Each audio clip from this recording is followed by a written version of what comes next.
Donc pour la suite de notre maquette, on va tout simplement aller étirer la page. Donc on va pouvoir cliquer ici sur la landing page, là, notre frame principal. On va pouvoir tirer vers le bas pour pouvoir agrandir la zone. Hein. Hop. On va l'agrandir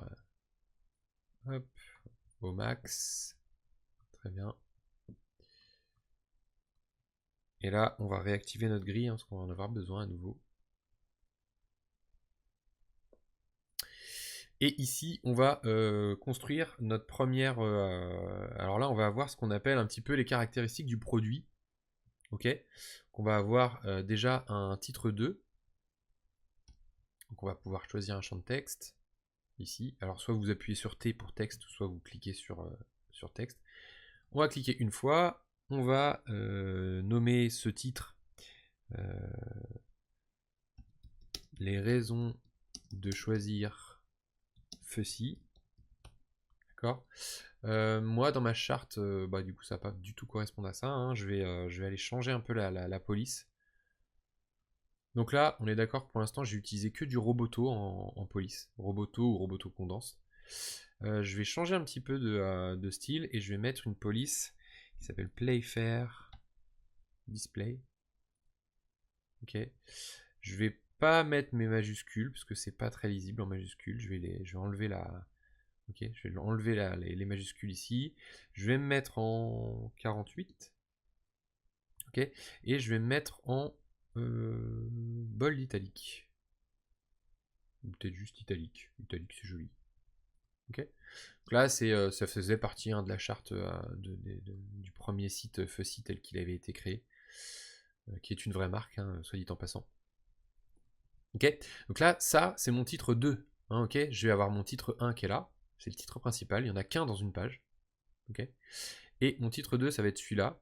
Et je vais l'utiliser pour plusieurs sections. Donc en fait, ici, pareil, je vais l'enregistrer. D'accord. Je vais l'appeler titre 2. Très important vraiment d'enregistrer vos styles de titre et texte. Vous voyez, là, j'ai tout. D'accord.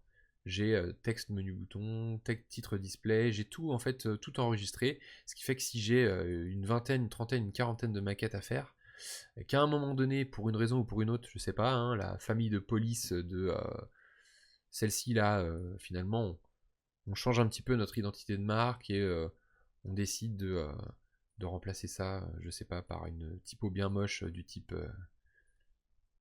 Comics sans MS par exemple, hein, pour des graphistes, on adore ça, Comics sans MS. Hop, et ici, ça se change partout. J'ai plus besoin d'aller revenir sur tous mes titres. Ok, donc là, les raisons de choisir Fussy, je vais avoir le petit packshot de mon déodorant tout au milieu là. Donc vous pouvez aller trouver ça dans Image Produit, vous avez le deopackshot.png, il est ici, je le colle là, tac. On a un joli packshot du déo, on peut le centrer directement dans la page. Et là sur le côté, je vais avoir plusieurs éléments en fait, des éléments de réassurance qui vont me permettre de comprendre un petit peu pourquoi le produit il est cool, il est sympa. Et donc ces éléments-là, je vais en faire des composants, hein, parce que je vais vouloir les répéter. Donc je vais d'abord je vais d'abord créer les titres. Donc là, je vais mettre respectueux de l'environnement, ou dans la maquette principale c'était Pro Planet, mais c'est pas très joli, mais on va le garder comme ça. En anglais c'était comme ça en tout cas. Là, donc c'est un niveau de titre différent, hein, ça va être un niveau de titre en dessous, donc je vais me remettre en roboto normal. Pas italique, je vais me mettre en roboto régular. Ok, je vais me mettre à 24 pixels, je vais me remettre en majuscule. Ok, ProPlanet. Et je vais me mettre en médium, un peu comme les autres. D'accord. Donc ça va être mon titre 3. Je vais aller l'enregistrer aussi. Hein, vous voyez, j'ai mon titre 2 qui est là. Je vais en ajouter un autre. Je vais l'appeler titre 3. Clac. En dessous, je vais rajouter un petit paragraphe. D'accord. Et ce paragraphe-là, je vais pouvoir le mettre en texte courant. J'ai dû enregistrer un texte de type body tout à l'heure. Donc sans plastique. rechargeable.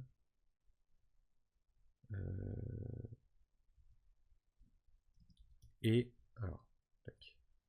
Sans plastique, rechargeable.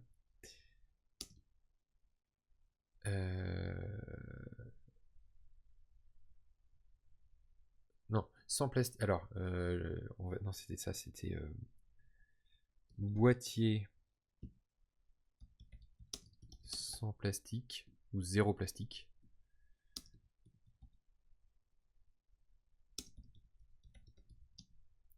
Et recharge compostable. C'est-à-dire que quand les recharges elles sont finies, qu'il nous en reste plus qu'un tout petit bout là, bah, on peut les mettre au compost, elles sont compostables. Ok, ici je vais changer, donc je vais aller mettre mon body text là, body, hop, ok, très bien. On a c'est centré, c'est bien, hop, impec.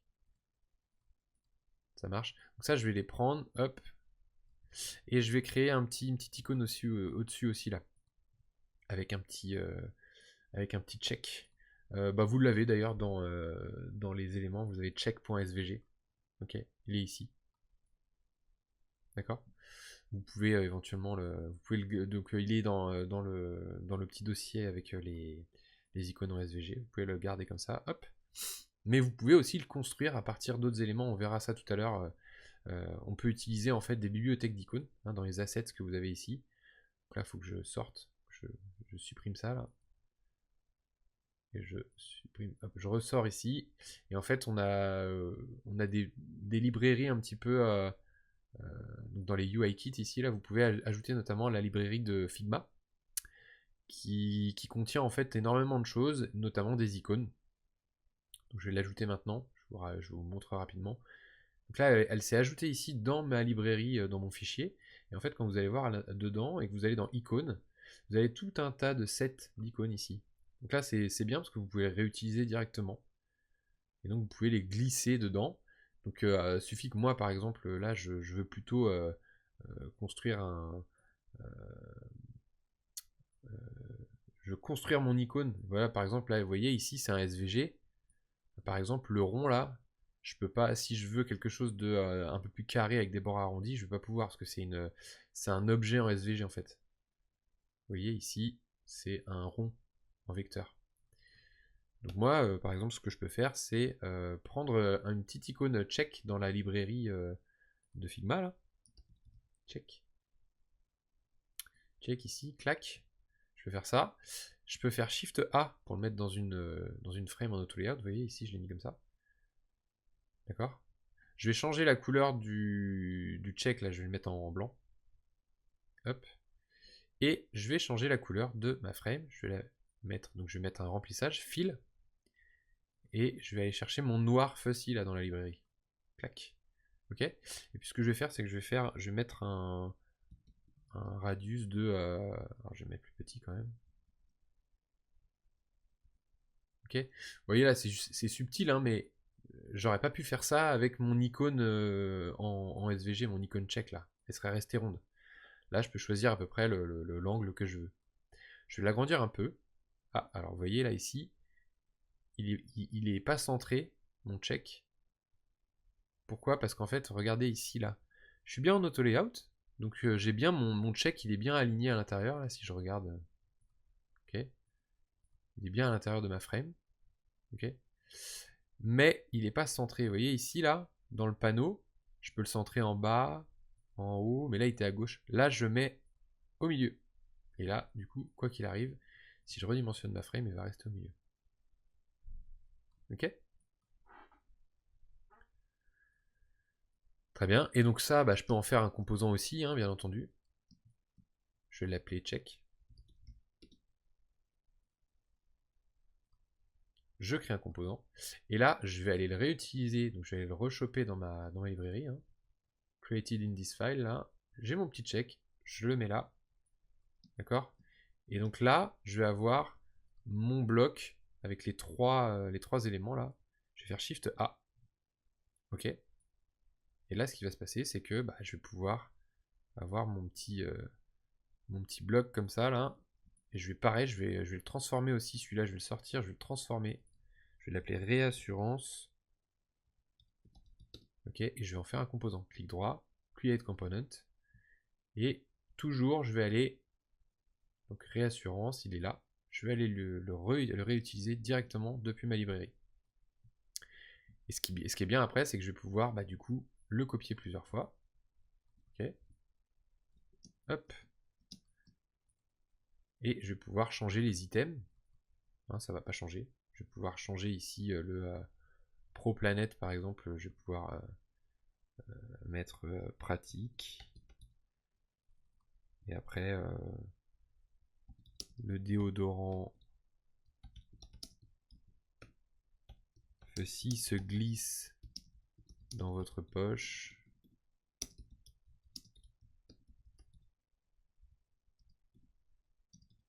Et vous suit partout. Ok. Bon, là, vous pouvez changer également les titres, les textes. Je vais pas vous faire un dessin. Donc là, ce qu'on va faire, par contre, c'est qu'on va reprendre à nouveau ces éléments-là. Hein, celui-là et celui-là. D'accord. On va faire Shift A. Pareil ici, Shift A. Comme ça, on va tout centrer. Vous verrez ici que là, j'ai 52 pixels. Et là, tout à coup, j'ai 84. Donc, ils ne sont pas alignés ensemble. Donc là, je vais mettre 52 aussi. Ok, pour qu'on garde une taille égale. Et puis ici, je vais prendre les trois. D'accord. Hop. Alors là, il faut qu'on soit aligné sur notre grille. D'accord. Ici. Et là. 4, 4. Vous voyez ici, j'ai 4 colonnes. 1, 2, 3, 4. Là, j'ai mon packshot qui prend 4 colonnes quasiment. Voilà, et hop. Et 4 colonnes également ici. Donc, je suis parfaitement aligné dans ma grille. Je vais pouvoir les prendre tous les trois et hop, les aligner tous les trois aussi dans une frame en auto layout. C'est parfait. Impec. Donc là, j'ai ma section, les raisons de choisir Fussy. Je peux même aussi l'agrouper là, grouper ça avec le titre, faire Shift A, et comme ça j'ai tout mon bloc de section qui est ici. D'accord? Ok, impeccable. J'ai mon deuxième bloc avec ma réassurance. Donc là, vous voyez, hein, si on revient un petit peu dans les techniques d'e-commerce, là,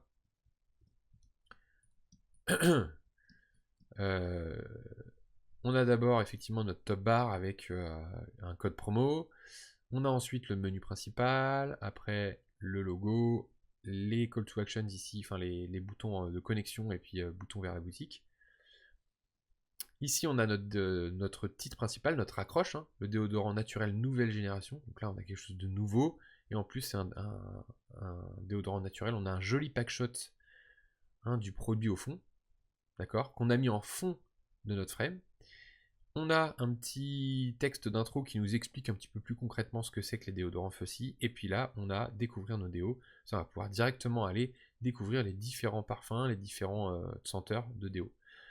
Encore une fois, un logo plutôt pareil, basé sur la séduction, la réassurance, qui nous montre qu'il y a des grandes chaînes d'infos ou de groupes de presse qui en ont parlé. C'est pareil, ça éveille la curiosité. On se dit que c'est quand même, ça a l'air d'être un produit plutôt bien coté. Et puis là, on enchaîne sur les différentes caractéristiques du produit qui vont faire en sorte de nous convaincre encore un peu plus qu'il est pratique et qu'il faut l'acheter. Là, je vais 24 heures de protection. Basé sur une formule hypoallergénique. Notre déo vous protège pendant 24 heures. Bon, hop. Et là, on va mettre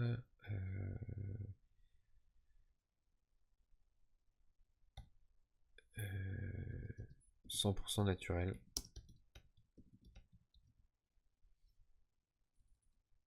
Ok. Sans aluminium. Ou sans sel d'aluminium, je crois.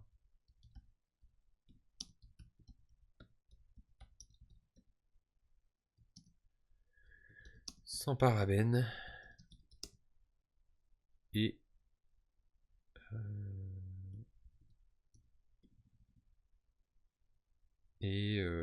conçu avec des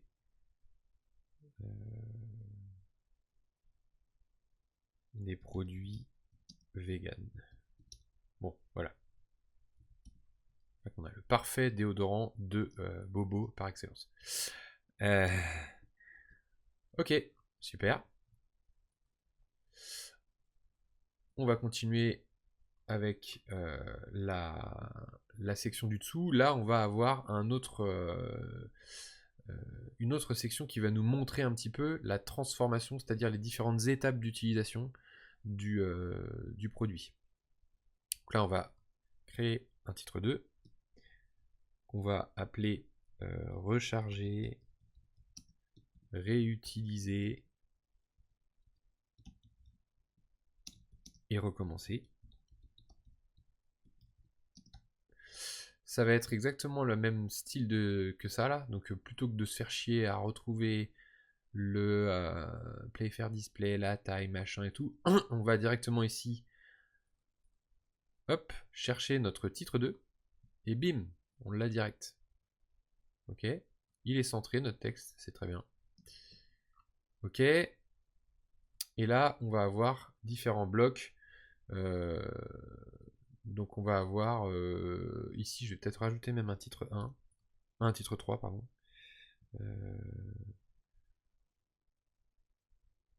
Les déodorants Fussy se rechargent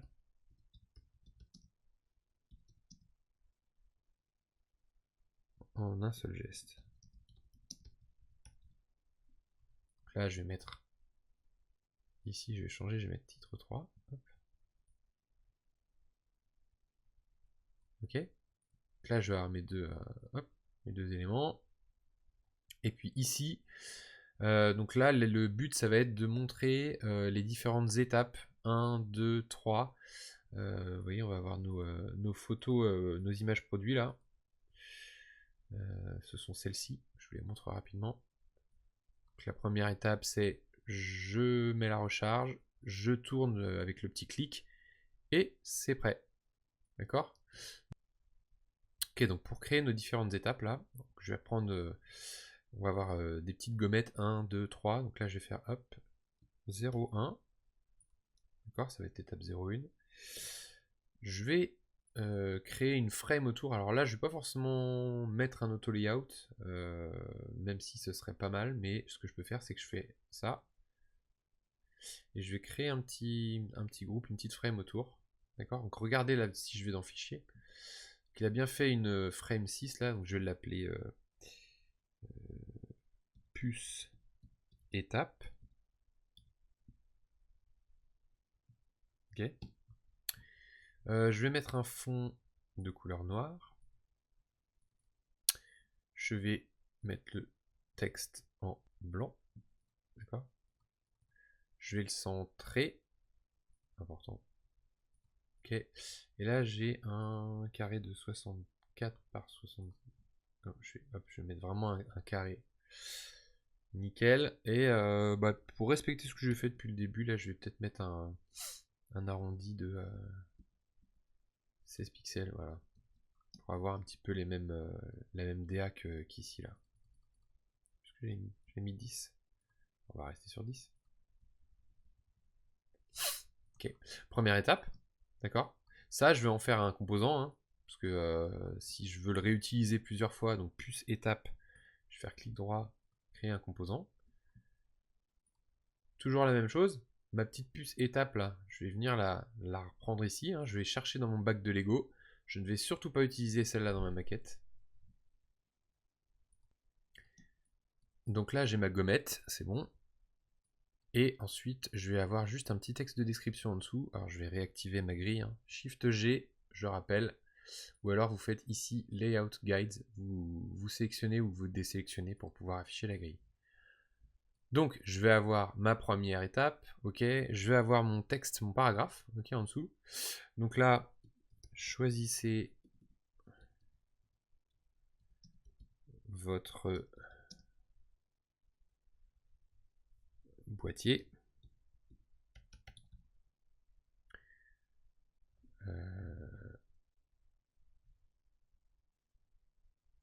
Avec la couleur que vous préférez. Bon, bref.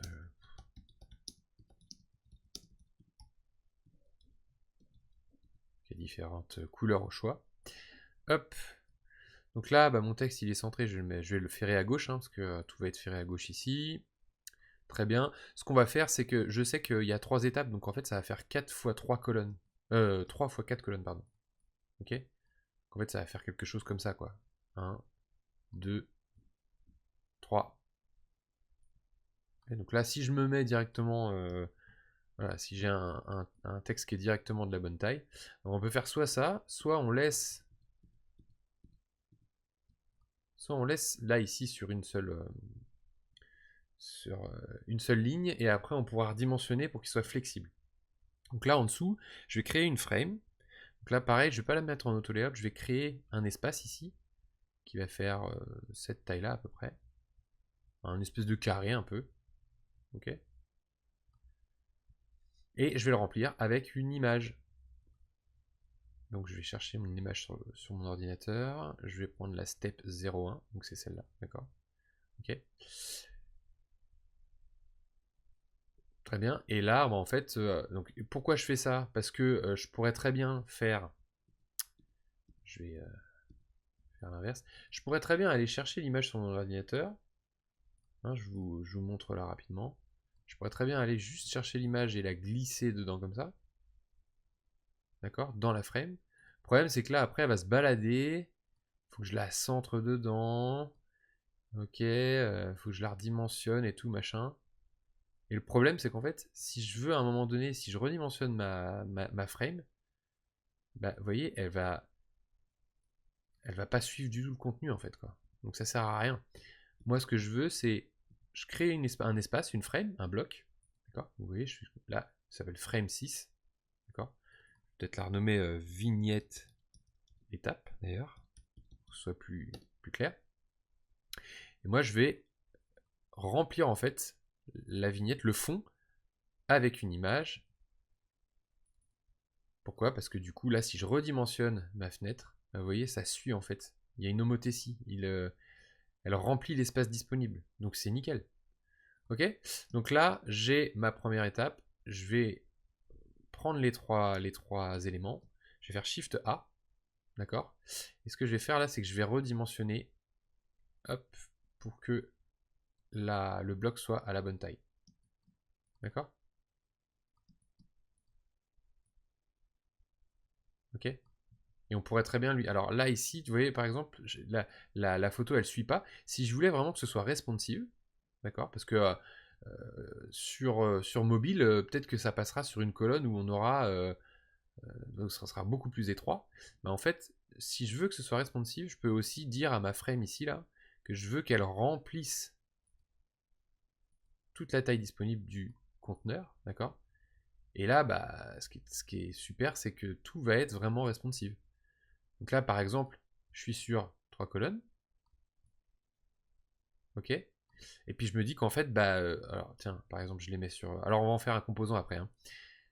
Je les mets en auto-layout les unes avec les autres. Donc vous voyez, là j'ai bien en plus... Alors normalement c'est 16 pixels. Donc 16 pixels de gouttière. Et en fait, je me dis, bah ouais, mais sur mobile, je vais être à l'horizontale, enfin à la verticale, hein, forcément. Et du coup, je vais avoir des colonnes bien plus fines, hein, parce qu'on va être sur un écran d'ordi. Donc je serai comme ça, et je serai probablement aussi beaucoup plus petit. Donc je peux aussi dire à ce bloc-là de remplir la hauteur disponible. Et là, quand je vais redimensionner, en fait, hop, sur mobile, je vais avoir des colonnes beaucoup plus étroites. Voilà, et je vais avoir étape 2, étape 3. Voilà.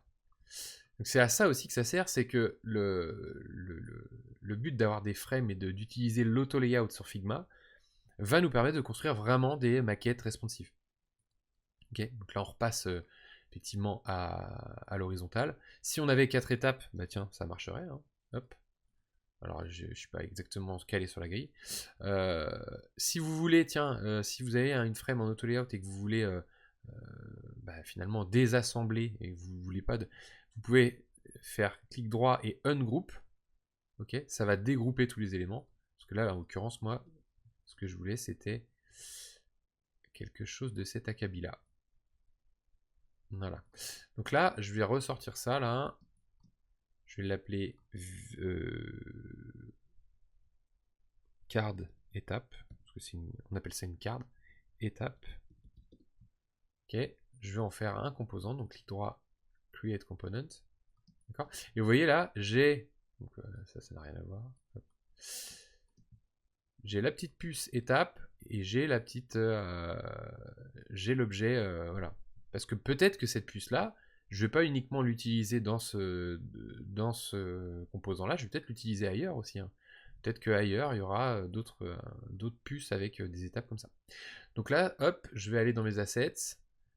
Je vais aller prendre la card étape. Elle fait pile poil la taille de ma grille, donc c'est super. Je vais la copier plusieurs fois. Ok. Là, ça va être l'étape 0,2. Là, ça va être l'étape 0,3. Et là, je peux changer le texte. Donc voilà. Choisissez votre parfum préféré parmi nos senteurs 100% naturelles. Bon, je mets n'importe quoi, hein, mais le copywriting, ça se travaille aussi. Et ensuite, abonnez-vous et recevez votre recharge directement chez vous. Parce que c'est ça le but aussi de ces fameux déodorants là, c'est qu'en fait, une fois que j'ai mon déo, que j'ai pas à aller racheter ou recommander en fait en ligne tous les 2-3 mois ma recharge. Ok, et donc là, on peut mettre tout ça dans un auto layout, Shift A, d'accord. On a des colonnes de... Alors, il faut bien mettre 16 pixels pour respecter hein, l'espacement entre nos colonnes. Là, on est nickel. Voilà, je suis bien dans ma grille. Et c'est vraiment important de respecter votre grille, que tout soit bien calé, quoi. Très bien. Et là, on peut rassembler tout ça dans une seule et même section. Recharger, réutiliser, recommencer. Et vous voyez ici, par exemple, moi, j'aimerais bien... alors, je vais mettre ici le titre comme ça. Je vais mettre recharger en un seul geste. Et le truc, c'est que là, j'aimerais bien que ces deux titres-là là, soient un peu plus collés. Donc, ce que je peux faire, parce que là, vous voyez, ici, vous pouvez contrôler l'espacement entre les éléments, mais ils sont, voilà, ils sont par 3 en fait. 1, 2, 3. Bah là, moi, ce que je vais faire, c'est que je vais prendre ces deux-là et je vais les regrouper. Shift A, d'accord, toujours pareil. Ok, vous voyez, je les ai regroupés en... Elle s'appelle frame 8, c'est pas très joli. Mais... Et là, je peux mettre par exemple 16 pixels juste entre les deux. Voilà, comme ça, on a quelque chose de plus... on peut gérer en fait, là j'ai un bloc, puis deux blocs. Et on peut faire ça tant qu'on veut. Hein. Ok. Je vais remettre un petit call to action, tiens ici. Hop. Là ici, vous voyez, dans mon bloc, je veux un call to action ici en dessous. Bah, je le colle, je sélectionne mon bloc, je fais CTRL V. Et je le colle en dessous. Alors le problème c'est que vous voyez, encore une fois, ici, bah, il est vachement bas par rapport à mon... Donc si je veux le coller un petit peu plus, bah, je peux aussi prendre ce call to action, les étapes là, faire Shift A, et puis avoir peut-être juste 48 pixels d'espacement. Abonnez-vous maintenant. Hop. Ok. Là, je vais changer un petit peu la... Mince. vais changer un petit peu la couleur ici, parce que vous voyez, si je suis en noir, c'est pas bien. Je vais mettre un gris dark. Là, je vais mettre en noir Fussy. Ok, et ici, noir Fussy également. Et il me semble aussi que... Vous voyez, je suis pas sérieux. Là, c'est un noir 100%. C'est un code exa. Ça va pas du tout. Faut vraiment que toutes nos couleurs correspondent à des variables. Ce que j'ai mis là au début, vous voyez, dans le panneau variable. Alors si vous avez la version dans le navigateur, vous devez avoir vos variables ici, là. Moi, si je vais dans mes variables, j'ai bien toutes mes variables ici de couleurs. Et il faut absolument que dès que je rajoute une couleur sur un texte, un fond, un truc, il faut absolument qu'elle soit enregistrée dans ma bibliothèque. Et là, je crois que voilà, j'ai pas fait ce qu'il fallait.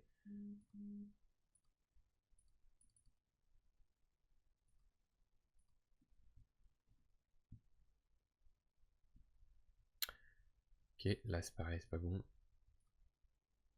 Noir Fussy. Et là, par exemple, vous voyez, là, si je veux aller modifier la couleur de fond de mon icône, là, je vais aller modifier celle-là. Je modifie pas celle-là, parce que celle-là, j'ai fait une copie dedans et j'ai mis celle-là. Par exemple, si je décide de la passer en orange, là, bah oui, elle va bien se passer en orange. Par contre, si je fais l'inverse, là, si je change en orange ici, bah c'est pas rétroactif en fait. Ok? Donc il faut bien avoir conscience de ça.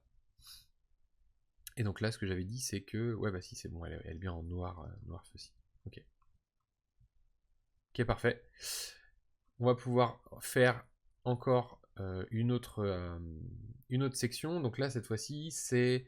bon, c'est encore une... là, c'est plutôt pour montrer un petit peu une figure un petit peu humaine.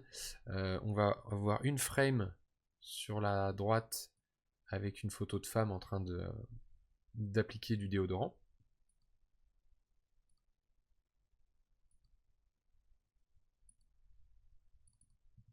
Ok. Encore une fois, j'ai pas glissé ma photo dedans, je l'ai mise en fond de ma frame. Ok. Donc là, je peux même mettre image femme déo, par exemple, pour voir, enfin pour me rappeler que si je fouille à un moment donné dans mes calques, là, je sais que c'est cette image-là. Donc là, je vais mettre un titre 2, je vais mettre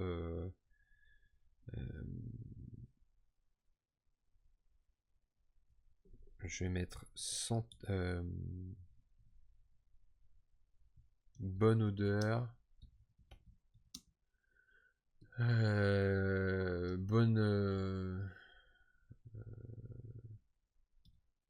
bonne santé, bon feeling. Parce que je sais pas trop ce que c'est là. C'est smell good, do good, feel good. Donc bon, on va mettre comme ça. Ok. Bien entendu, ça va être la même typo que notre titre ici, titre 2. On va aller chercher. Hop, on va aller le sélectionner, on va aller le mettre là. D'accord, ok. On va le réduire un peu parce que forcément. Hop. Je vais le ferrer à gauche. Et puis là, on va avoir un paragraphe de texte aussi. Donc là, avec nos recharges compostables et nos boîtiers zéro plastique,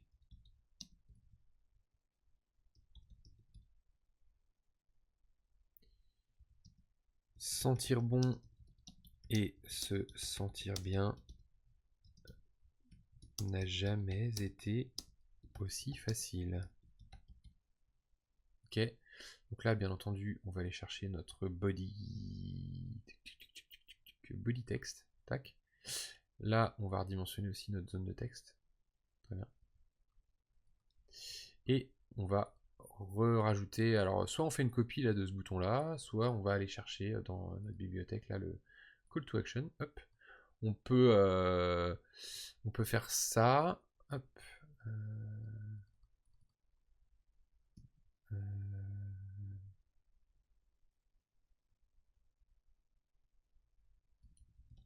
Découvrez nos mon DO. Ok. Et donc là, ce qui va être important aussi, ça va être de grouper ces trois éléments-là. D'accord? Shift A. Et grouper le tout ensemble. Pareil, Shift A. Ok. Et là, ce qu'on a, alors ce qui est intéressant ici, c'est que par exemple, il a centré automatiquement tous les éléments. Ok, dans la frame qu'on a rassemblée. Mais il se peut, moi, que pour une raison plutôt esthétique, je veuille par exemple aligner plutôt ce bloc en bas ou en haut. D'accord? Ça peut être possible. Bon là, c'est vrai que c'est un peu plus esthétique de le mettre comme ça. Mais pour des raisons, des fois, de DA, il peut s'avérer utile de... Mais en fait, vous voyez ici, par exemple, on va lui dire de prendre... Vous voyez, il est bien aligné en haut, mais tout le texte est aligné en haut. On va lui dire que ce bloc-là, là, moi, je veux qu'il remplisse la hauteur, toute la hauteur, ok, de la frame, donc du grand bloc. Hein. Vous voyez ici, j'ai mon grand bloc avec... Je vais dans File, là. Hop. Description. Et là à droite, j'ai image femme DO. Ok. Très bien. Bah moi, je veux que par exemple, le bloc remplisse toute la hauteur disponible. Et là, vous voyez, il est bien calé tout en haut. Parce qu'en fait, tous les éléments sont alignés, sont stackés tout en haut. Ok. Et je peux très bien aussi dire que bah, les éléments sont plutôt en bas. Bon, après là, c'est vrai que c'est quand même plus joli s'ils sont centrés. Ok. Très bien. Donc là, on commence à avoir pas mal de sections, c'est cool.